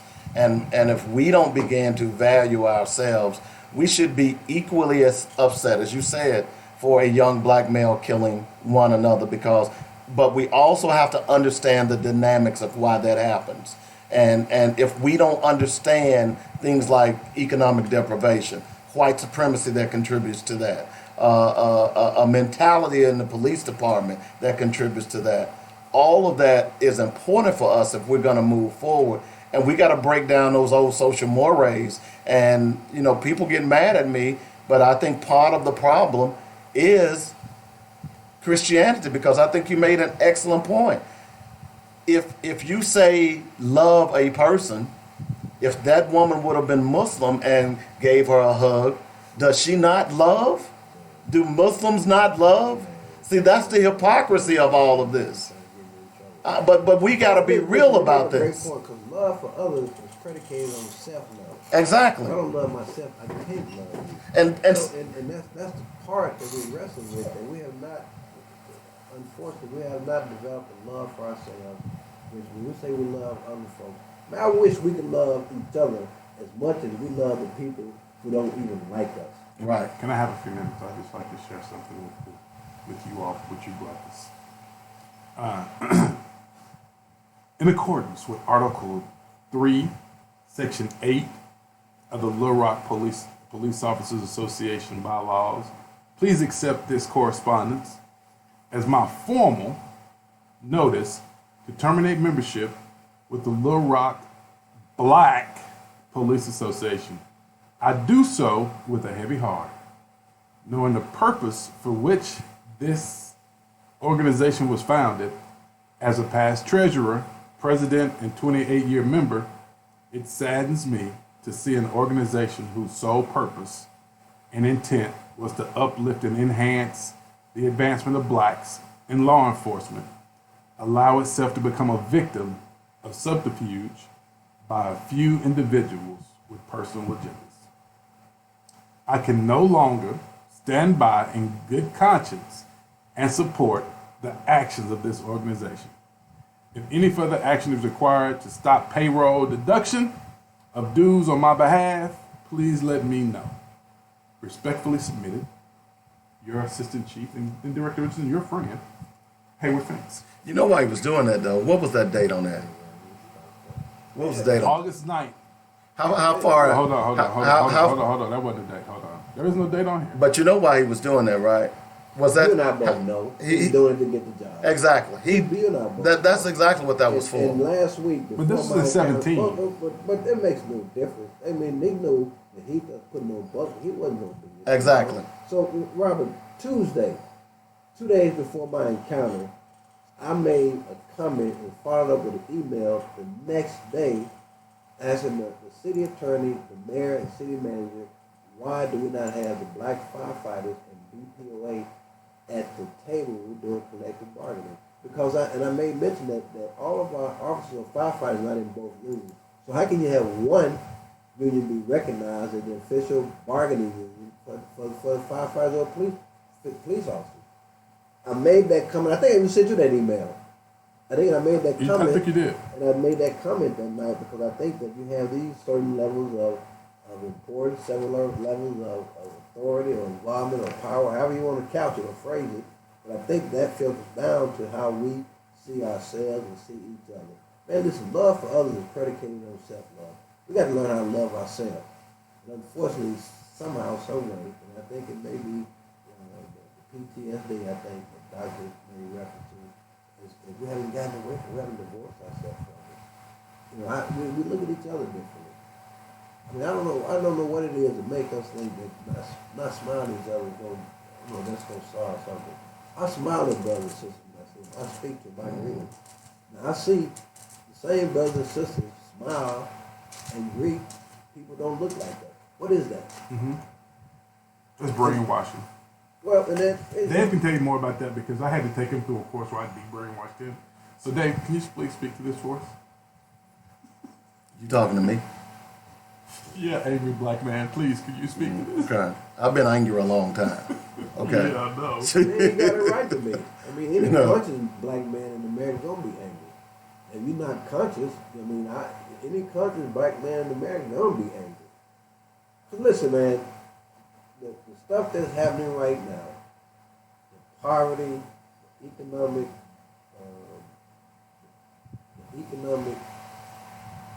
failures, racial biases that people like three of us in this room have to go through, they shouldn't be in a modern society.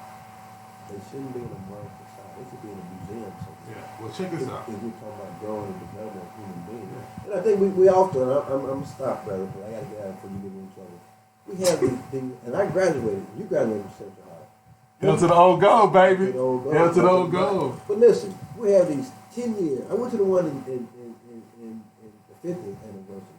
But we have these 10-year perfunctory celebrations about how far we've come. And we do that to keep us away from how far we need to go. I remember one of my colleagues. We have to go. One of my colleagues made the point that the people in the neighborhood weren't appreciative enough. They weren't thankful enough. They weren't. Because they paint the front of the house, not the whole house. Well, yeah, no. They wasn't painting the house for them. They was painting the house for the city. No, not for the city. For the people coming in. They didn't want to see it. That's for the city. Houses. That's the appearances of the city. So that same person, that same colleague was. You talking about John? Come on, man. If you're not gonna have a real interview with us, Director Richardson, please. Okay, so Joan Adcock is the person who made that comment. Go ahead, please. I'm saying the colleague who made that. I didn't say who it was. The colleague who made that statement said that people need to understand, and this is where we underestimate the sophistication, education, and maturation of people who live in communities that we describe as dysfunctional. Now, when that person, I think it was Pam Marshall who brought that issue. She came down to the board meeting and said, well, y'all want us to jump for joy? Y'all paint our houses? Y'all think we're dumb enough to believe y'all doing this for us? Right. So one of the same very colleagues said, well, you have to understand, it takes time to be developed. It's not like 10 years later. What is it? The same way. Mm-hmm. Besides some window dressing and static improvement, but nothing from an infrastructure standpoint. Nothing from unemployment group of young black males and females.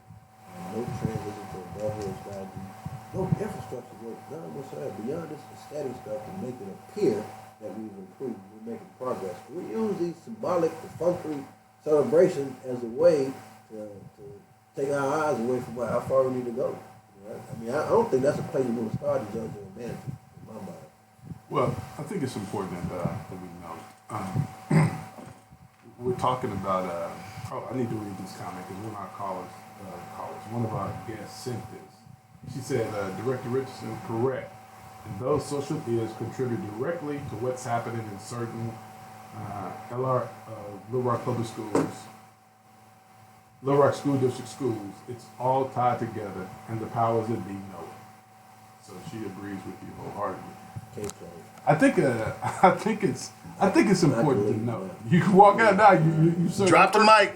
Yeah. No, don't drop the mic. We're charged the city. I think it's important. Yeah, definitely. We'll call. It might be. We ain't gonna get no money because Joan ain't gonna do it. No, we gonna charge it to what happened to me last week. That's the only reason I'm here. So let's bust some windows and bust some computers because that's gonna be part of what listen, man.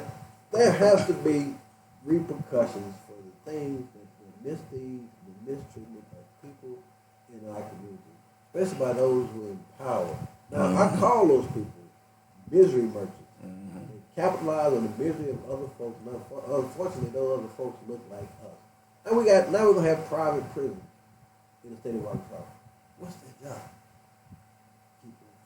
Yep.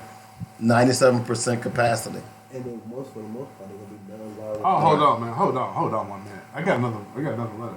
Hold on. Before you read that, just quickly, most states that have private prisons have negotiated with state legislators to guarantee a 97% occupancy rate. And if that means passing onerous laws for arrest and detainment, and if that occupancy rate is not maintained, then the taxpayer has to make it up. So y'all better wake up here. Anyway, go right ahead, Mr. Webb. I read this one already. This is one from my boy Johnny Gilbert. It's kind of long, so I ain't gonna read it. But Johnny Gilbert was tagging my boy Haywood Fix because he wrote a response to when he resigned from the FOP, and I must tell you, it was BPOA, BPOA when he resigned from the BPOA. But I want to make sure people understand he's still a member of the FOP. Now, let me tell y'all why this is important. Because by him being the chief, they don't really impact him one way or the other. There's nothing technically they can do for him if for some reason there's something he gets fired or terminated because he's an assistant chief. So there's nothing they can really do for him, right?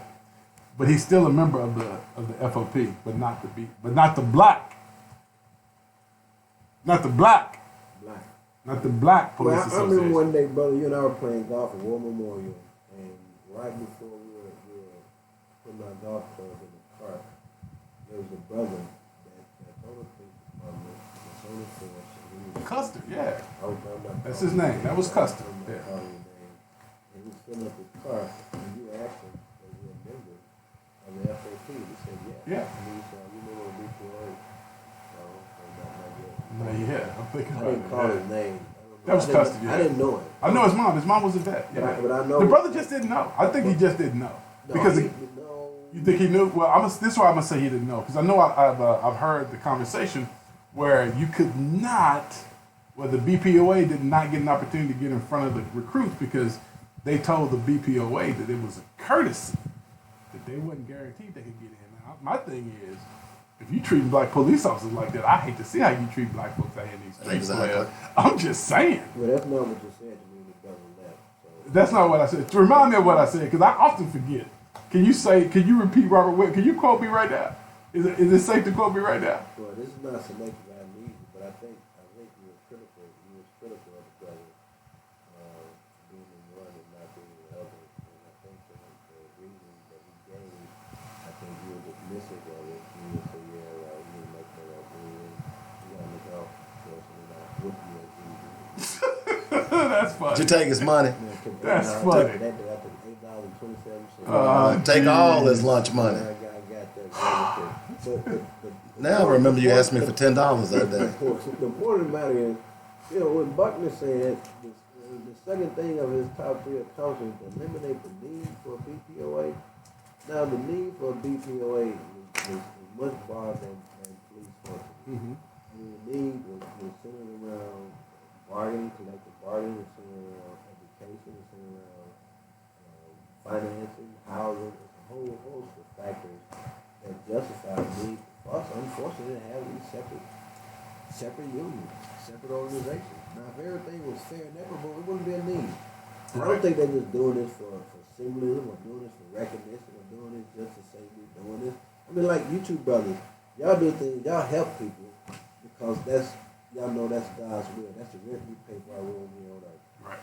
Y'all don't do it for compensation. Y'all don't do it for recognition or acknowledgement. There are a lot of people, I know both of you brothers help. No one else know about it. And y'all don't do it because of that. I mean, you don't have these public gatherings, these unity in the community gatherings. And now we have Brother Robert. We want to thank him for putting this together. And listen, man.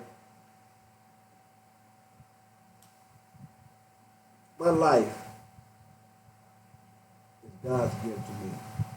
What I do with it is my gift back to God. I like that. And it's plain and simple. And service to others is a rent I pay for my room here on earth. All right. You went to church on your day. I didn't go to church. I didn't say that. Him and I was Rizal. kind of tearing up there for a moment.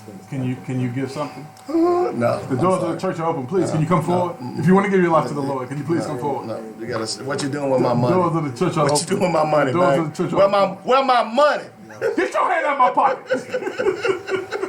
Well, I mean, collectively, if you look at the wealth here, there is no reason why we shouldn't have, at the very least, a black credit union. I mean, I'm not talking about a black bank, but a black credit union. I agree. And here's the problem I have with us, and it goes back to this appreciation and respect. When we have black businesses, and I go to good business day, and let's say, I get a bag of Doritos, let me get 25. Rib rub. Let me get 50 cents off of that. Mm. But you won't see that in cash. Sure won't. You go in line at cash. At Walmart. At Walmart. You're not going to see them go out for a discount or some potato chips or soda or ice cream. You wouldn't do that. And if you don't give them a discount, then they go and badmouth you to everybody else. Right, so your boy Hayward Finch, man, he resigned because he got pissed when the BPOA went on TV and talked about the administration, and he was pissed about that. And he was pissed because they was calling him out.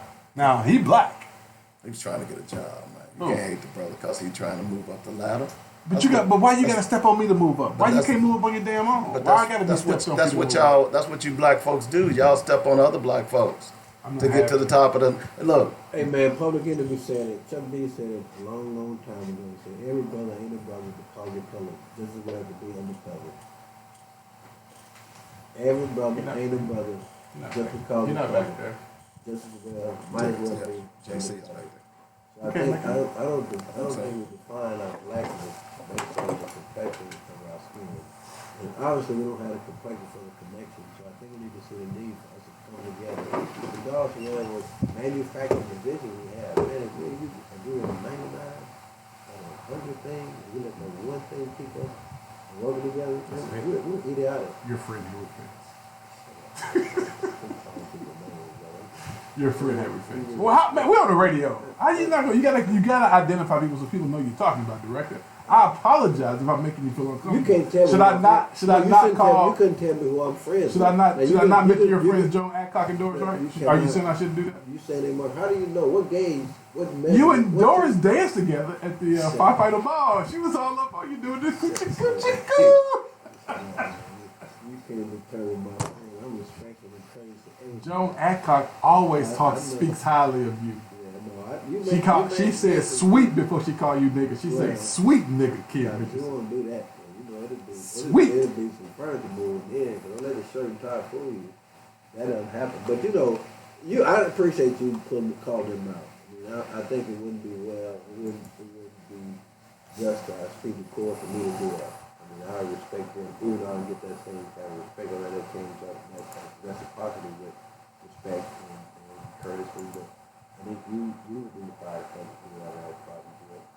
And I think there are a number of things that we propose, I propose, you support, definitely on that could help move our city forward. I mean, a lot of people talk a little bit like, I got to think outside the box. I want to do that. Think.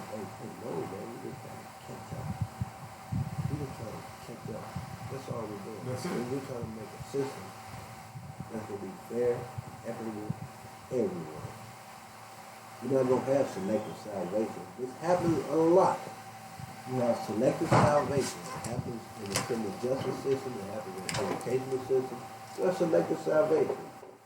I said play it out. I mean, we'll see some of them tonight. I'm about to get out of here, man. Oh yeah, because I'm about to come with some more stuff, man. This is why I like waking my folks up, man. Hold on, let me. How much time we got? You got 60 seconds. I ain't got no time. You actually assuming they're listening We're to gonna come you. back. We're gonna come back. And they're taking in what you say and making that make sense for them. It is. A nice company. It is, man. It is, man. It resonates with them. Hey, I just want to give a shout out to Doris Wright and Joan Adcock, the white women who listen to our show regularly. I just want to say much love to y'all. Peace and love. Wait a minute. In one of them black. It's only two Black City directors. Oh, okay. Director Richardson and Director Hendricks. It's only two. Oh, okay. It's 6 white and it's 8 white and 2 black. She goes to a good tan and Graham. Well, I'll call her Graham Cracker. She's a Graham Cracker.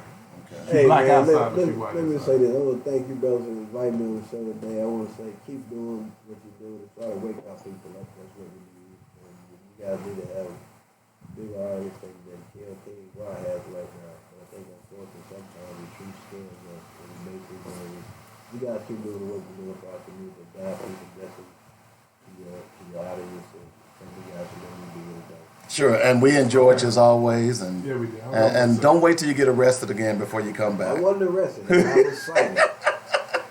Well, what about the citation, by the way? They gonna get rid of the citation? What's up with that? They're gonna have. Come on, man. The mayor apologized yesterday. I met with the chief following day. He apologized. They both were on the surface angry and both were acknowledged that this is idiotic. And it's just a control thing. I mean, the young boy was just trying to show me that he was in control. Not having a suit. I just got a couple of things I need to read real quick. Okay, is this your quote? Just real quick. Yeah, this just to give you some context about Haywood Finks' letter. Okay, Y'all ready? you really like Haywood. I love Haywood. He's a friend of mine. I consider him to be a friend like Director Richardson. He's our friend. He's held to the Well, why don't you invite Haywood to the show? Yeah, you call him. So a few questions to ask you about this. First of all, you acknowledge this is Haywood Finks doing deposition. You acknowledge in your email the purpose of the content as you saw it for the Little Rock BPOA was to advance African Americans in law enforcement. Right? He answered correct. You make the reference in the organization becoming a victim of subterfuge by a few individuals with personal agendas. Correct. So I got to ask you, who are the individuals you're referring to here? Sergeant Willie Davis, Tanya Washington. I think those are the main two that I was referring to when I actually wrote this piece. Let me say this, brother. Stop letting that man live rent free in your head. I'm telling you, leave him alone. Hey man, Leave him let me alone. tell y'all something. Ain't no nigga living rent free in my head. Will you? I need y'all to understand. Even though y'all like him and y'all trying to take up for him, y'all like him. If y'all want to, just say y'all want me to take it. Just say y'all want me to take it easy on him. Will you give your quote? Give your quote so we can leave. You know, we're down to 17 seconds. Give your quote so we can go. You want me to get my quote? Yes. Go. I can't say what I want to say. Not that one. Give a nice one. I'm talking in the parking lot, brother. I'm gonna have to do a different one today because I'm gonna use this tonight, so I want to use it here first so people know that Go ahead. this is what I'm gonna say tonight. Y'all ready? Terrorist, a person who uses unlawful violence and intimidation, especially against civilians, in the pursuit of political aims. Peace. Any unarmed people are slaves or are subject to slavery at any given moment. Black Wall Street, Rosewood. I mean, you look at the cases where they have bombed and destroyed thriving black communities and say, well, forget about that. But they say, remember 9/11. Forget about that. Remember 9/11. And Rosewood. Black Wall Street, plus they had their own banks, they had airports. And that was destroyed based on what? Jealousy and envy. Not because of any misdeeds. So understand the need, understand the need for us to come together. Also understand the dangers of us coming together to improve ourselves and our community. All right. And what? We got to go. All right, go ahead, man. Spend money on community if you don't. Nobody else for a piece. All right. Remember, a voteless people is a voiceless people. A voiceless people is a defenseless people. And the defenseless people is a contradiction to democracy. Y'all have a great day. We'll see you tomorrow. Peace. You've been listening to Black Good show. Good show. Good show. You wouldn't call her out. You're right. And